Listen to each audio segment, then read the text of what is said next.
नमस्कार दोस्तों। जय श्री कृष्ण, राधे राधे, हर हर महादेव। आज हम आपको बताएंगे कि स्त्रियां कब तक पुरुष के साथ प्रेम करती है। चलिए शुरू करते हैं। दोस्तों, बंगाल प्रांत में एक भद्रसेन नाम का राजा हुआ था। उसकी एक कन्या बहुत ही सुंदर थी जिसका नाम चंद्रावती था। जब वो विवाह योग्य हुई तो उसका पिता उसके लिए एक अच्छे वर की तलाश करने लगा। किंतु चंद्रावती ने अपने पिता से कहकर अपने लिए वर प्राप्त करने के लिए एक शर्त रखी थी कि जो कोई राजकुमार उसके 4 सवालों के जवाब देगा और उसके पिता को चौपर के खेल में हरा देगा, वही उसका पति कहलाएगा। और जो कोई उसकी शर्त पूरी नहीं कर सकेगा, उसे राजा के यहां कैद कर दिया जाएगा। राजकुमारी की सुंदरता के दीवाने होकर बहुत से राजकुमार राजकुमारी चंद्रावती से विवाह करने गए, पर राजकुमारी के सवालों के जवाब ना दे पाने के कारण सारे राजकुमार कैद में डाल दिए गए थे। विवाह रचाने पर राजकुमारी की कैद में पड़कर चक्की पीसने लगे। उन कैदी राजकुमारों में एक उत्तर का राजकुमार था जिसका नाम था सुब्रत। वो किसी तरह राजकुमारी की कैद से छूटकर निकल गया और राजकुमारी के प्रेम में पागल होकर जंगलों में भटकने लगा। भटकते भटकते वो एक दिन राजा विजय सिंह के बगीचे में जा पहुंचा। उस दिन राजा विजय सिंह भी अपने सैनिकों के साथ शिकार खेलता हुआ अपने बगीचे में आया। राजा विजय सिंह ने देखा कि सुब्रत बहुत ही उदास मुद्रा में एक पेड़ के नीचे बैठा हुआ था। राजकुमारी चंद्रा की खूबसूरती को अपनी कविता के माध्यम से बखान कर रहा था। राजा विजय सिंह ने उसकी हालत को देखकर समझ लिया कि यह नवयुवक किसी स्त्री के प्रेम में पागल है। वे उसे धैर्य बंधाते हुए पूछने लगी, पुत्र, तुम्हारी अधीरता का कारण कौन है? कौन वो स्त्री है? कृपया मुझे बताओ। हो सकता है मैं तुम्हारी कुछ मदद कर सकूं। राजा विजय सिंह के पूछने पर राजकुमार सुब्रत ने अपना सारा हाल कह सुनाया कि बंगाल के महाराजा भद्रसेन की रूपवती कन्या चंद्रा के प्रेम में पागल है और वो जब तक राजकुमारी चंद्रा उसे नहीं मिलेगी वो ऐसे ही पागल बना रहेगा। उसने यह भी बताया कि राजकुमारी चंद्रा के यहां मेरे जैसे सैकड़ों राजकुमार कैद हैं।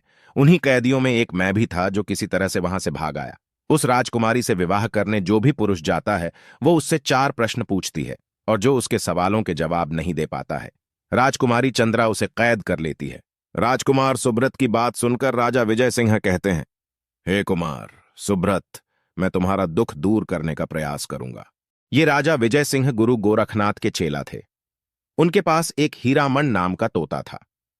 वो तोता बहुत ही बुद्धिमान और भूत भविष्य वर्तमान को जानने वाला था। राजा विजय से सारे काम उस तोते से पूछकर ही किया करते थे। जब राजा विजय सिंह ने राजकुमारी चंद्रा के बारे में उस तोते से पूछा तो तोते ने बताया कि राजकुमार सुब्रत राजकुमारी चंद्रा को भूल जाए, इसी में उसकी भलाई है, वरना राजकुमारी के फंदे में पड़कर उसकी जान भी जा सकती है। राजकुमार कहता है, मेरे प्राण भले ही चले जाएं, लेकिन एक बार मैं राजकुमारी चंद्रा से आलिंगन कर लूं तो मेरा जीवन सफल हो जाएगा। राजकुमार का ऐसा पागलपन देखकर राजा विजय ने तोते से कहा, हे तोता, ये राजकुमार चंद्रा के वियोग में मर भी सकता है, इसलिए कैसे भी इसकी यह अभिलाषा पूरी करवा दीजिए। और मैंने भी राजकुमार को वचन दिया है कि मैं उसे राजकुमारी चंद्रा से मिलवाऊंगा और उसका दुख दूर करूंगा। हे तोता, तुम बंगाल में चले जाओ और राजकुमारी चंद्रा की हां ले आओ। तब तोता कहता है, महाराज, बंगाल प्रांत के सारे लोग जादूगर होते हैं। यदि उन्होंने अपने जादू से मुझे पकड़ लिया तो हो सकता है कि मैं ना लौट पाऊं। फिर भी तुम्हारा काम करने के लिए मैं बंगाल जा रहा हूं। तुम मेरे पंखों में मोती पिरो दो ताकि मैं राजकुमारी का ध्यान अपनी ओर खींच सकूं। इस प्रकार तोता के कहने पर राजा विजय सिंह ने तोता के पंखों में कीमती मोतियों को पिरवो दिया और बंगाल में भेज दिया। तोता कई दिनों में उड़ता हुआ बंगाल में जा पहुंचा और राजकुमारी चंद्रा की चित्रकारी पर जाकर बैठ गया। राजकुमारी की दृष्टि जब उस तोते पर पड़ी तो वो तोते की खूबसूरती को देखते ही रह गई। फिर तोते ने राजकुमारी से पूछा, हे मृगनयनी, तुम मुझे एक बात बताओ, तुम किस कारण से अब तक कुंवारी हो? क्या कोई राजकुमार तुम्हें बिहाने नहीं आया?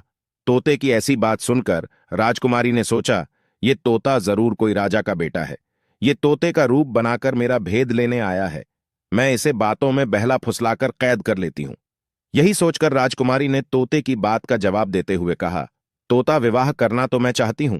मेरे पिता ने कई देशों में राजकुमारों की तलाश भी की, पर पिछले जन्म में ना जाने मैंने कितने पाप किए हैं, मुझे वर ही नहीं मिलता है। तब तोता कहता है, हे राजकुमारी, यदि बुरा ना मानो तो आप हमारे राजकुमार से विवाह कर लो, तुम्हारी जोड़ी खूब जमेगी। वो राजकुमार रूप, गुण और बल से आपके ही योग्य है।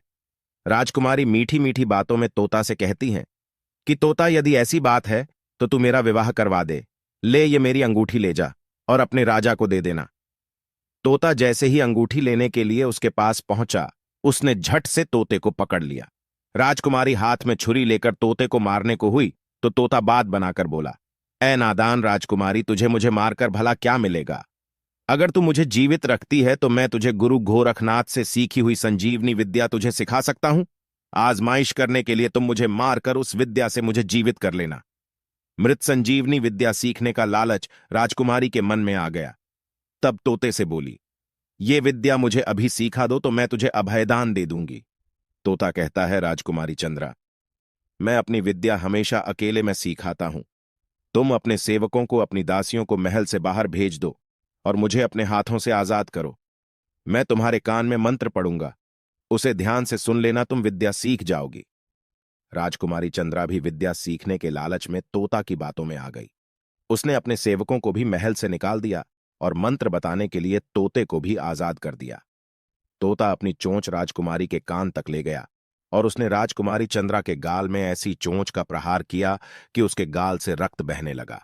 गुस्से में राजकुमारी ने दासी से कहकर अपना बाज मंगाया। इतने में तोता वहां से उड़ गया। उड़ते उड़ते कई दिनों के बाद वो राजा विजय सिंह के पास लौट कर आया। तोते ने बताया, महाराज, राजकुमारी चंद्रा जितनी ही सुंदर है उतनी ही मन की मैली है। जैसे तैसे मैं अपने प्राण बचाकर आया हूं।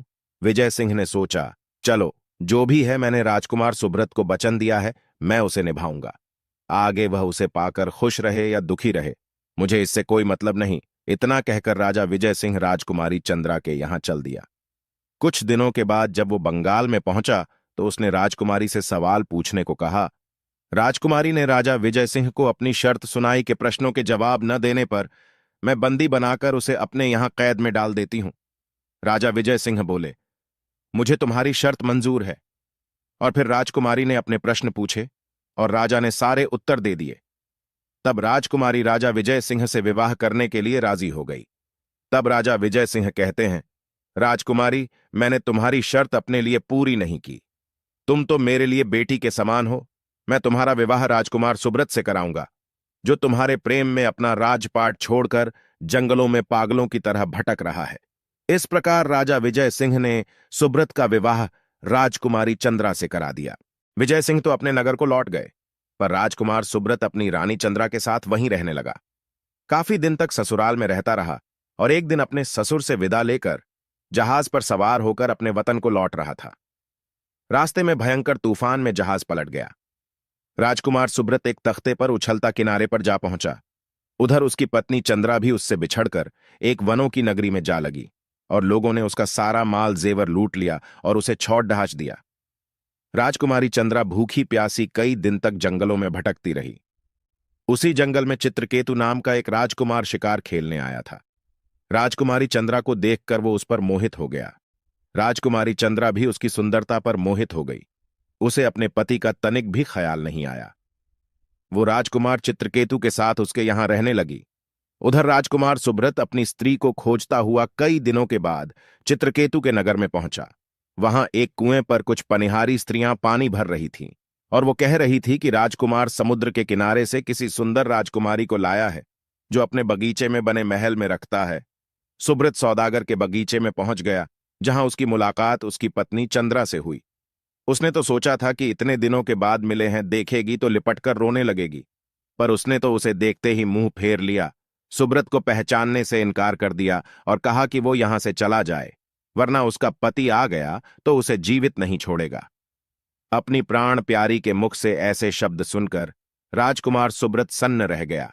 सोचने लगा, जिसके लिए वो पागलों की तरह भूखा प्यासा इधर उधर भटकता रहा, वो तो किसी और पुरुष के फंदे में पड़कर उसे भूल चुकी है। सच कहा है किसी ने कि दुष्ट स्त्रियां जैसे आग लकड़ियों से नहीं अघाती, समुद्र नदियों से नहीं अघाता। दुष्ट स्त्रियां पुरुषों से नहीं अघाती। दूसरी बात ऐसी स्त्रियों के विषय में कहा गया है कि जैसे राजा अपने निकट रहने वाले व्यक्ति से ही प्रेम करता है, चाहे वो व्यक्ति मूर्ख हो, बुरी परिवार का हो या सभ्य हो। जैसे लताएं अपने निकट रहने वाली वस्तु से लिपटती रहती है, उसी तरह स्त्रियां संपर्क में रहने वाले व्यक्ति को ही अपना प्रेम प्रदान करती है, चाहे वो कुरूप हो या दुष्ट परिवार का हो। तीसरी बात, दुष्ट स्त्रियों के विषय में कहा गया है कि अगर एकांत में अचानक कोई कुरूप व्यक्ति चाहने वाला भी मिल जाए ऐसी स्त्रियां उसे भी स्वीकार कर लेती है, परंतु कष्ट सहकर प्राप्त होने वाला अपने रूपवान पति को स्वीकार नहीं करती। चरित्रहीन स्त्रियों की एक और खास बात होती है। अगर कोई पुरुष उन पर अत्यधिक आसक्त हो जाता है तो वो उनके लिए प्राण त्यागना के लिए भी तत्पर रहता है, परंतु उसके साथ खेलती है और वे उसे ठीक से भाव नहीं देती। ऐसी स्त्रियां तभी तक पुरुषों का प्रिय कार्य करती हैं जब तक उन्हें यह पता नहीं चलता है कि यह मुझ पर दिलोजान से आसक्त हैं। दोस्तों, राजकुमार सुब्रत चंद्रा का मोह त्याग कर चुपचाप वहां से लौटकर चला गया। दोस्तों, आपको हमारी यह वीडियो कैसी लगी कमेंट करके बताएं और चैनल को सब्सक्राइब अवश्य करें। साथ ही कमेंट बॉक्स में हर हर महादेव लिखना ना भूलें।